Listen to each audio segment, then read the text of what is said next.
My name is Melissa. I am definitely a compulsive overeater, and I have the privilege of weighing and measuring 3 meals a day from that gray sheet. I write them down. I give them to my sponsor before I eat them. I do not eat anything in between, no matter what. And abstinence by far is the most important thing in my life, and I put it first.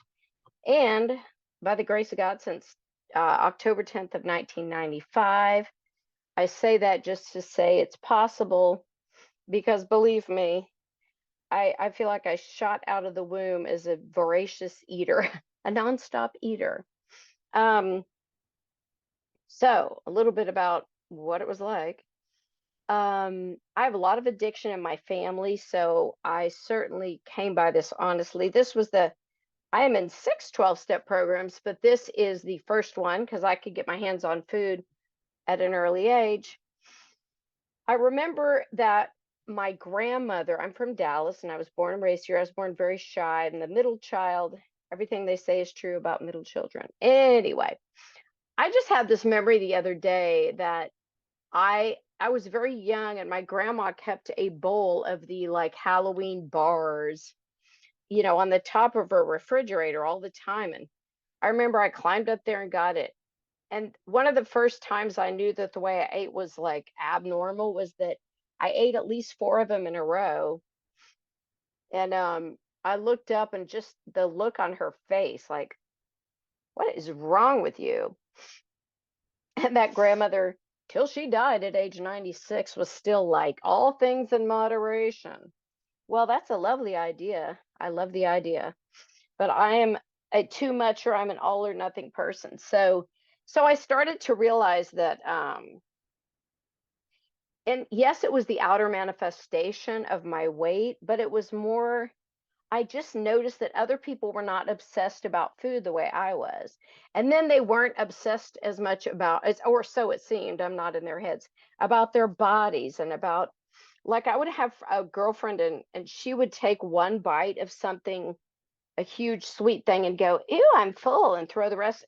And I wanted to dive into the trash can and get it. I couldn't believe it when people threw food away, took one bite, and I thought it was such a waste. I did. I wanted to dive in. I mean, now I see it as poison, but and I thought other people just don't care. Like my little friends after school, I wanted to keep having snack time when I'd go to their house, and they'd want to go play, and I'm like, why would you not want to have 87 more of these things? So this went on and on. I statistics, I guess. I like to give a few.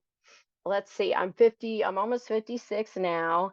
Um, at last weigh-in, I'm 105. I am 5'2". Feels about right for me. But all before Gray Sheet, I was 40 pounds up and down. 40 pounds was my highest above what I am. But on a 100-pound person, percentage wise, it's a lot. I was like a little butterball. Um, so anyway, but it was always so from the age of 10 when my mother said, "Oh, you're pudgy. You need to," and she was very obsessed with weight herself and with all us kids. But my sister's personality, she was so confident. My mom would say, "Melinda, you're fat," and she goes, "Oh well, who cares? I don't feel like dieting right now, so go bug off, mother." And I was like, "Oh my God, I'm the most disgusting, awful." And I throw something at the mirror and dramatic. And I thought, I do not, the message I got was, it doesn't matter what you accomplish in life and what you do and how great you are and smart. If you are fat, none of it matters. I used to think it canceled out. And it's really because, and I guess the best thing about it now is I see that it was the obsession and compulsion of my already low self-esteem because I knew I had no control with food. I felt like like it was the most disgusting thing to have no control with food ever. And I didn't. I never ate normally, ever, ever, ever, ever. And what's funny is that now for the past 28 years and change on Gray Sheet, it's so normal to eat 3 meals a day that are very healthy and abundant. And it's funny that it may look on the outside like to get the meal on the plate is a little weird because I'm like a scientist with my scale and my cup and whatever. But what's wrong with 3 meals a day? The stuff I was doing, if you're old enough to remember Alba Trim, Dynatrim, Alba Shakes, all that, it was blenders and it was like fake food. It wasn't, I wouldn't eat it all. I'd binge, I was just, and like I said, so when I finally came to OA, which I was in for 2 years before Gray Sheet, because I made my way to New York City. Oh, before that, I was in Pennsylvania. And by the way, I would audition for these shows. I'm an actor and singer. I would audition at this weight that I stayed at for 10 minutes because I could sort of wheedle myself down to a certain weight for a moment in time, an event, an audition, and then blow up after. So I went to that audition, and then 30 pounds later, and remember, I'm 5'2", I showed up to the job and the man's like, "Who are you? What happened?" He literally came up and pulled me inside and said, "What happened to you?" And I thought, well, I'm just wearing these big sweats because they're comfortable. Like I could be in such denial too. And I wouldn't get on the scale. I'm not someone that wants to weigh myself every day. Believe me, I loved it when Gray Sheet said once a month because I like to be in denial, right? And so so this was all and I thought I almost lost that my first professional singing job at this named after a candy brand, which I won't say, Blanky Park. It was a theme park in Pennsylvania. It was right before I moved to New York. And because I showed up huge, he took my solos away. He put me on, and I thought my mom, what she said was going to come true. I'm not going to get parts. No one's going to love me. Like it started to really affect my life. And somehow I kept that job, but um, and that was back before this whole fat serenity idea in the world. And I'm not saying it's a bad thing to love, yourself no matter what, but they wanted us to be skinny. I mean, I was up against these size ones, and I'm whatever pouring out of my costumes and they're like, they can't zip it. So shortly thereafter, I get sober first. And then about that time, I'm in regular OA in New York City. And, like you've heard a million people say about that, so glad to know there was a name for what I had. So glad to know it was a disease and it wasn't my fault. But where's the answer? No one was giving me a food plan. They were saying, oh, it's between you and God. The idea for me was if you're spiritual enough, you'll just know how to eat right. It's all in your mind, or therapists would say it was just a mind thing. OA would say it felt like it was a moral issue. It really did. It felt like they were saying, well, if you just read your big book enough, I had food stains in my original, I wish I'd kept it, like food we avoid. So this went on for years. Finally, someone told me about Gray Sheet. And I think I was just ready on my own. I had stopped going to OA because I thought, well, AA tells me there is a definite definition of sobriety. They don't say make up your own heroin plan. If you were spiritual enough, you could have a beer. It's so I thought I wish there was a program for this for food. I didn't know about Gray Sheet. I'm in New York City. It was this underground world. And on my own, I had started doing this diet called the PMS diet because I had every book, I tried every diet, by the way, since 10 years old. And of course, every waking moment was all my diaries were about food and calories. And oh, I blew it again today. There was like one page where I did good with food, so it was still a moral issue to me. So when I finally found, so anyway, it was called the PMS diet.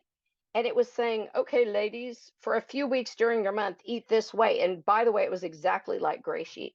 And I was like, I need to eat that way all the time because someone was finally sort of sanctioning this idea. Because I ran it by my OA sponsor. I said, I don't think I can have carbs or sugar in like grains, nothing. And she said, no, that's not healthy. People die if they don't eat, right? That was back when they said, oh, Gray Sheeters are Nazis. Oh, it's. So I just was like, Well, I think it works for me. So I stopped, was doing this thing, but with no support, probably it was way too light. Like I didn't have the fats, whatever. So I And went to Grace. Thank you. Okay, so I have five more. So how do you sum up 28 years? No. So I went to, I'll just kind of give you bullet points. So I finally get to Gray Sheet. I was like, where have you people been all my life? I loved the mantra. I hoped it was a cult. I hoped they would brainwash me. I hope it was the Sopranos where I could never, only because I was so tired of searching for a solution and this worked. Did I want to weigh and measure everywhere and in restaurants? I couldn't even think. It sounded terrifying. However, when I did it for 2 or 3 days, I had never felt this good about myself in 2 or 3 days. I felt like all the bloat was draining. And I committed these foods that I have not eaten since, people. I mean, when you're first on the gray sheet and you don't know, and you're like iceberg this and cluck cluck that and stuff out of a can. It's like, ooh, I didn't know how to make my food good yet. I didn't care.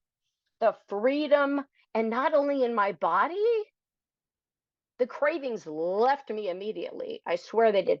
But also the chatter in my head. I no longer had to wonder what to eat, how much. Did I eat too much? Did I eat too little? Should I exercise more? This was 24/7. And if all I got, I didn't care about being fat anymore. I just wanted the madness and the behavior to stop. And when I read the doctor's opinion, I had read it, of course, from AA's point of view, but when they said, we are sugar and carb addicts, and I went, yes, because what is booze made of? I knew I was an alcoholic. It's sugar and grains. I mean, it made perfect sense that I'm chewing my booze. So anyway, all I can say is, I went to meetings constantly in New York City with people on this line, hello, who shall not be named, just everywhere, uptown, downtown, east side. Everyone thought I lived on their part of town because if there was a meeting happening, I was there. And so I did, gray sheet. Oh, I did have one day one. So my first gray sheet was May 23rd or something. But 5 months into my abstinence, I was weighing all this stuff and it weighed differently. And I was weighing it on top of other things. And we used to have these portion power scales that shut off in mid. And I didn't make a call. I just went, well, it was 3.9. I'm sure it was. Was it? I don't know. Did it go to 4? Because I thought it did, but then it shut off. And I go, oh, it'll be fine. Well, I started eating that iffy meal, and immediately I thought, I can't do this. This isn't abstinent. I didn't see it say 4.8. So I called my sponsor, and I'm so glad that happened because I learned that if I think I could go out in the real food and not feel tons of guilt, I couldn't even eat a 3.9, maybe 4, I couldn't even do that. So I love that Gray Sheet ruined me for that. So anyway, and I learned if in doubt, leave it out. If in doubt, check it out. Never make a decision. And since that day, all 28 years, to my knowledge, I don't think I have ever made an independent food decision. I've called someone, I've texted someone. After 2 years of absence, I went on a tour. This is 1997. So we don't have cell phones, we don't have internet, we don't have phone meetings.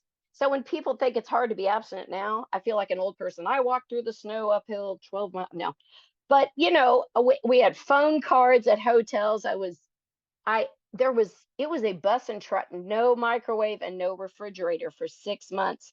I'm talking cans of lukewarm food, but I didn't care. I just wanted so badly to be abstinent and still do my acting. And I was like, that's all I want. I and want to know, thank you, that this is doable anywhere, no matter what. And I did. And I moved home after 12 years. I got married in abstinence. I had an abstinent wedding. I brought all my backup food to my own wedding because I've been to other gray sheet weddings where the bride didn't have enough food and I gave her my backup.